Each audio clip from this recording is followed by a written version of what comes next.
Automatic thoughts, जी हाँ, automatic thoughts ये क्या है दोस्तों? हमारा जो जहन है वो बड़ा ही डायनामिक सिस्टम है और हमारे ऊपर बहुत सारी सेंसरी इंफॉर्मेशन की बम्बार्डमेंट हर वक्त हो रही होती है, लेकिन हमारा जहन तमाम इंफॉर्मेशन की इनपुट को नहीं हासिल करता, बल्कि उसमें वो सिलेक्शन का काम करता है जिसको हम अटेंशन कहते हैं। इस अटेंटिव इंफॉर्मेशन के होने के बावजूद हमारे जहन में थॉट्स या आइडियाज़ जो है वो मुसलसल जारी सारी रहती है। एक अंदाजे के मुताबिक तकरीबन एक दिन में एक इंसानी जहन में 60,000 आइडियाज़ सफ़र करते। इन सारे ही आइडियाज़ को जहन एक जितना प्रोसेस नहीं करता, क्योंकि अगर इतने सारे आइडियाज़ को हमारा जहन प्रोसेस करेगा तो ये तो बहुत मुश्किल काम हो जाएगा। इसमें से भी वो कुछ इन्फॉर्मेशन को, कुछ आइडियाज़ को सिलेक्ट करता है। आइडियाज़ की इतनी ज़्यादा होने की वजह से हमें अपना जहन जो है बिल्कुल एक इंसेसेंट फॉर्म में मुसलसल काम करता हुआ महसूस होता है। अगर आप अपने जहन के आइडियाज़ को या उसमें आने वाली सोचों को समझना चाहें तो आप देख सकते हैं या मुशाहिदा कर सकते हैं कि ये सोचें कभी रुकती नहीं है। कभी आपने नमाज के दौरान या मेडिटेशन के दौरान महसूस किया होगा, या वैसे ही अगर आप कभी कोशिश करें कि अपने जहन में आने वाली सोचों को रोक सके, तो हम देखते हैं कि सोचें रुकती नहीं, क्योंकि बेतहाशा इंफॉर्मेशन है जहन में जो बिलियंस ऑफ बिट्स में है और वो हर वक्त प्रोसेस हो रही है। इस इंफॉर्मेशन में से कुछ इंफॉर्मेशन हमारा जहन सिलेक्ट कर लेता है, उन आइडियाज़ को सिलेक्ट कर लेता है जिनकी यूटिलिटी होती है, जिनका हमारी एक्चुअल ज़िंदगी में कोई ना कोई यूज़ होता है, कोई मकसद होता है, और फिर उन आइडियाज़ पे हम फोकस कर सकते हैं। फिर ये ऑटोमेटिक थॉट्स क्या है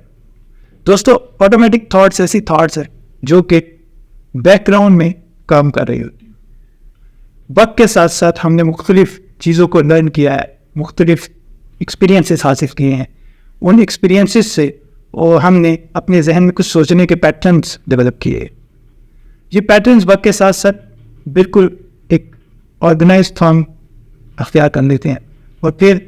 कुछ सोचों की सूरत में हमारे जहन में बार बार आते हैं। जो ऑटोमेटिक थॉट्स हैं वो हमारे जहन में मुसलसल आने वाले ख्यालात हैं, लेकिन ये ऐसे ख्यालात नहीं है जो कि शऊरी तौर पर हमारे जहन में मौजूद होते हैं। अमेरिकन साइकोलॉजिकल एसोसिएशन की डेफिनेशन के मुताबिक ऑटोमेटिक थॉट्स जो हैं वो इंस्टेंटेनियस, हैबिचुअल और नॉन कॉन्शियस होती है, यानी कि फौरी तौर पर जहन में आती हैं, आदतन होती हैं। जिस तरह एक आदत है जो कि बार बार इंसान करता है, इसी तरह ये सोचें बार बार इंसानी जहन में आ सकती है। और ये नॉन कॉन्शियस होती है, यानी कि ये सोचें जो है वो शऊरी सतह पर नहीं होती, या हम अपनी मर्जी से इनको शऊर में नहीं ला रहे होते, तो इसके खुद ब खुद पॉप करती है जहन के अंदर। ये सोचें फिर सिर्फ सोचों तक ही महदूद नहीं होती, बल्कि इंसान के मूड को और उसके एक्शंस को भी इफेक्ट करती है। ऑटोमेटिक थॉट्स पॉजिटिव भी हो सकती हैं और ऑटोमेटिक थॉट्स नेगेटिव भी हो सकती हैं। जो पॉजिटिव ऑटोमेटिक थॉट्स हैं वो तो परेशान कुन नहीं होती, लेकिन जो नेगेटिव ऑटोमेटिक थॉट्स हैं वो हमारी बहुत सारी नफ्सियाती प्रॉब्लम्स का, परेशानियों का, एंजाइटी का, डिप्रेशन का रूट कॉज होती है। एक इंसान जो है वो फीलिंग के लेवल के ऊपर परेशान महसूस करता है, बेचैन महसूस करता है, मुस्तरब महसूस करता है, गुस्सा उसको आता है या वो मायूस होता है। तो ये जो फीलिंग्स है, ये फीलिंग्स के आइसोलेशन में पैदा नहीं होती, बल्कि इन फीलिंग्स के पैदा होने में बैकग्राउंड फंक्शंस माइंड के शामिल हैं, जिनको हम समझना चाहें तो हम ऑटोमेटिक थॉट्स को समझ सकते हैं। फर्स्ट कीजिए एक बच्चा है जिसको अपनी अर्ली एज में अपने पेरेंट्स की तरफ से बहुत ज़्यादा क्रिटिसिज्म का सामना करना पड़ा। उसके पेरेंट्स उसको बार बार ये कहते रहते कि तुम्हारे कज़न जो है वो बहुत लाइक है और तुम नालायक हो, या जो है वो तुमने इतने नंबर क्यों हासिल किए, तुमने 80% नंबर क्यों हासिल किए, तुम्हें 99% नंबर हासिल करने चाहिए थे, या तुमने 90% नंबर क्यों हासिल किए, ये भी कम है। तो इस तरह के क्रिटिसिज्म में रहने की वजह से उस बच्चे के अंदर कुछ पैटर्न्स ऑफ थॉट डेवलप हो जाते हैं। वो बच्चा कुछ डिफीटिस्ट किस्म के आइडियाज़ रखना शुरू कर देता है, जैसे कि वो समझता है कि मैं कुछ भी करूँ तो मैं परफेक्शन के लेवल पे नहीं जा सकता हूँ, मैं परफेक्ट नहीं हूँ, मैं अच्छा नहीं हूँ, मेरे में सलाहियतों की कमी है। क्योंकि उस क्रिटिसिज्म की वजह से वो जितनी मर्जी अचीवमेंट करता था, लेकिन वो अचीवमेंट जो है वो उसकी रिजल्ट नहीं उसको देते थे। तो अब ग्रेजुअली क्या होगा कि उस बच्चे के वो वाले थॉट जो कि पहले कॉन्शियस लेवल के, शऊरी लेवल के ऊपर थे, वो ग्रेजुअली सब कॉन्शियस लेवल पर चले जाएंगे। और फिर वो सोचे उसकी ज़िंदगी में जब भी कोई हर्डल्स आएंगी, जब कोई टास्क आएंगे, कोई टारगेट्स आएंगे जहाँ पर उसको अचीवमेंट करनी होगी, तो वो अचीवमेंट उसकी इस वजह से नहीं हो पाएगी क्योंकि उसके जहन में बैकग्राउंड में कहीं ना कहीं बुरी वाली सोचें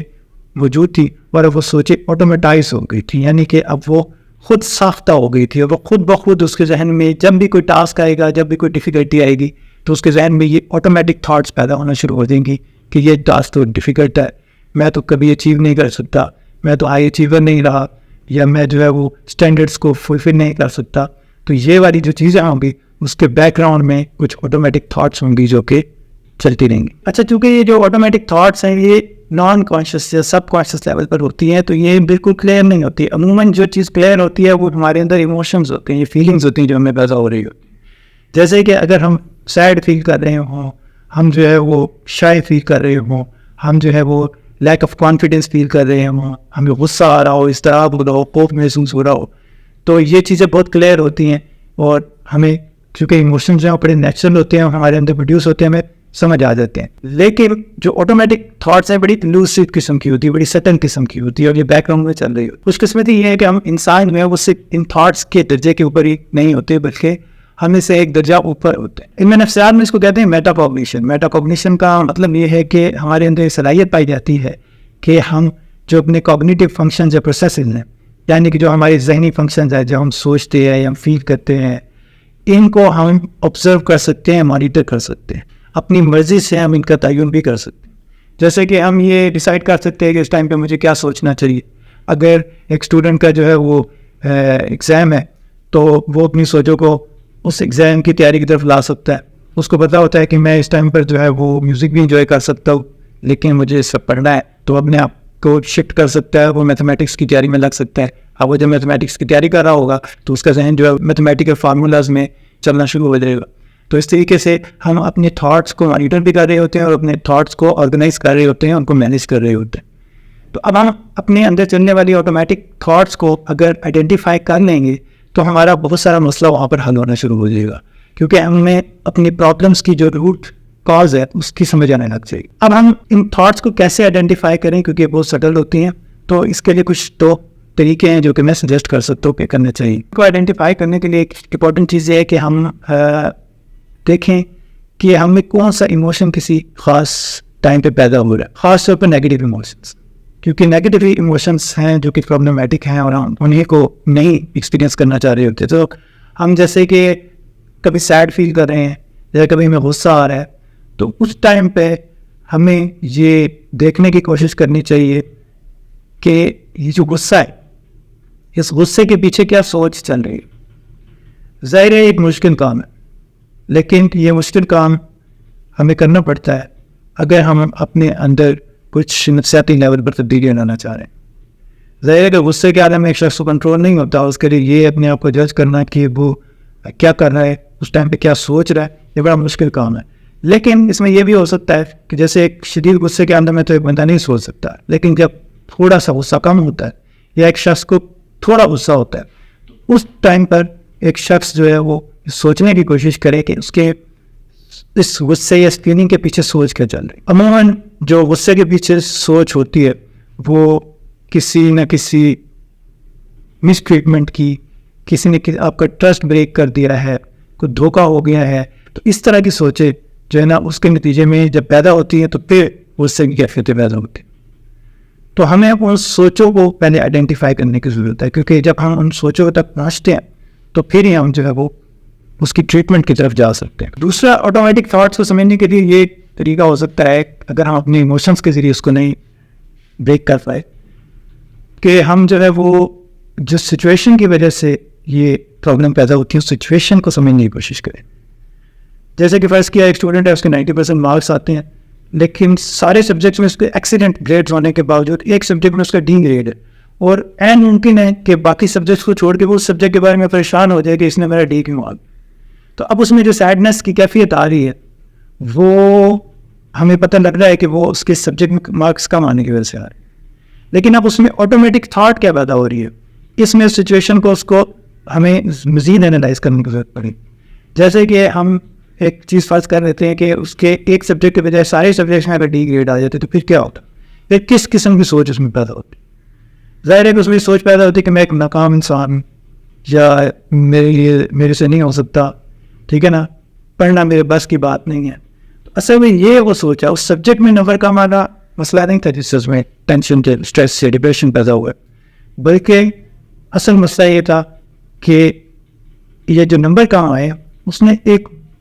एक सोच उसके अंदर पैदा की, और ये सोच जो है बड़ी पुरानी सोच हो सकती है, क्योंकि ऐन मुमकिन है कि एक दूसरा स्टूडेंट हो जिसके साथ सेम ये सिचुएशन हुई है और उसके अंदर कोई भी सैडनेस ना पैदा हुई, वो इस चीज़ को सेलिब्रेट कर रहा हो कि मैं 90% मार्क्स आ गए, 70% मार्क्स आ गए, एक स्टूडेंट को सेलिब्रेट कर रहा हूँ। लेकिन दूसरा स्टूडेंट जो कि सिर्फ एक सब्जेक्ट में डी ग्रेड आने पे परेशान हो जाता है, तो उसके अंदर प्रॉब्लमेटिक थाट एक पाई जाती है। वो थाट ये पाई जाती है, फियर ऑफ फेलियर की थाट पाई जाती है, या बहुत ज़्यादा हाई अचीवमेंट की थाट पाई जाती है, फिर उसमें ये थाट पाई जाती है कि मैं तो रिजेक्ट हो गया ड्यू टू एनी रीज़न। कुछ ऑटोमेटिक थाट्स जो हैं उसके अंदर मौजूद है, और अब इन ऑटोमेटिक थाट्स की वजह से असल में ऑब्जेक्टिवली इतनी प्रॉब्लम नहीं है। हम देखते हैं उसने 90% मार्क्स लिए,